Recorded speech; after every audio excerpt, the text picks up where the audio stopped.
తెలంగాణ ప్రజలకు కోరుకున్నది ఇచ్చేటటువంటి కొంగు బంగారం లాంటివాడు మన రాజన్నను అంతకుముందు ఆంధ్ర పాలకులు బద్నాం చేసిన విషయం మీకు తెలిసిందే.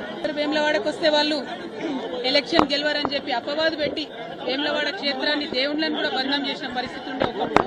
కానీ గత 10 సంవత్సరాలుగా కేసీఆర్ గారి పరిపాలనలో సిరిసిల్ల జిల్లాను ప్రత్యేకంగా క్రియేట్ చేసి మరి ఏర్పాటు చేసినటువంటి సిరిసిల్ల జిల్లాలో గర్వంగా సగర్వంగా మన రాజన్న పేరు పెట్టుకొని రాజన్న సిరిసిల్ల జిల్లా అని చెప్పి మనం ఏర్పాటు చేసుకోవడం జరిగింది. ఆ తర్వాత కూడా ఎట్లా అయితే ఇది ఒకప్పుడు రాజరాజ నరేంద్రుడి సమయంలో అద్భుతంగా వైభవోపేతంగా ఈ ఆలయం ఉండెను, అట్లానే 30 ఎకరాల భూమిని కూడా మరి చెరువు కోసం కొని ప్రభుత్వం నుంచి తీసుకొని అట్లానే బద్దిపోచమ్మ కూడా నిత్యం అనునిత్యం బోనం ఎక్కుతుంది వేములవాడలో. అటువంటి బద్దిపోచమ్మ డెవలప్మెంట్ కోసం కూడా 10 ఎకరాలు సపరేట్ గా కొని, ఎందుకంటే వేములవాడ దక్షిణ కాశీ అంటే ఎట్లుంటుందో ఉంటది, చిన్న చిన్న గల్లీలు ఉంటాయి, ఎవరు అమ్మేటటువంటి పరిస్థితి ఉండదు.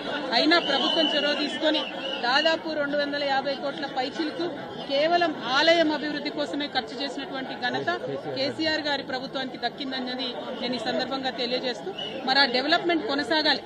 ప్రభుత్వాలు మారినంత మాత్రాన డెవలప్మెంట్ ఆగొద్దు.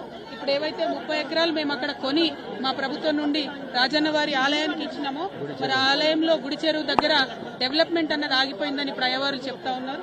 ఆ డెవలప్మెంట్ కంప్లీట్ చేయాలి. అక్కడ అనుకున్నటువంటి హాల్స్ కానీ, కళ్యాణ మండపాలు కానీ, చౌల్ట్రీలు కానీ ఇవన్నీ ఫినిష్ చేస్తే వచ్చిపోయేటటువంటి భక్తులందరూ కూడా మంచి ఉపయోగంగా ఉండేటటువంటి ఆస్కారం ఉంటుంది. అట్లనే సిరిసిల్ల రాజన్న జిల్లా అంటేనే మరి చేనేత అన్నల జిల్లా.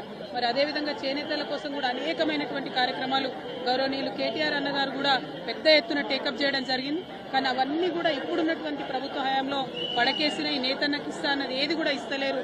మళ్లీ సిరిసిల్లను ఉరిసిల్లగా మార్చేటటువంటి ప్రయత్నం జరుగుతూ ఉంది. వీటిని విరమించుకొని ప్రభుత్వం ఎటువంటి భేదభావాలు లేకుండా అన్ని నియోజకవర్గాలు మన నియోజకవర్గాలే అని డెవలప్మెంట్ చేయాలి. మరి మా కార్యకర్తలను కూడా సిరిసిల్ల రాజన్న జిల్లాలో బాగా హరాస్మెంట్ చేయడం, కేసులు పెట్టడం, చిన్న చిన్న వాళ్ళు టీ కొట్టు పెట్టుకున్నటువంటి వాళ్ళని కూడా మరి రామన్న ఫోటో ఉంటే తీసి పక్కనేయడం జరుగుతున్నది.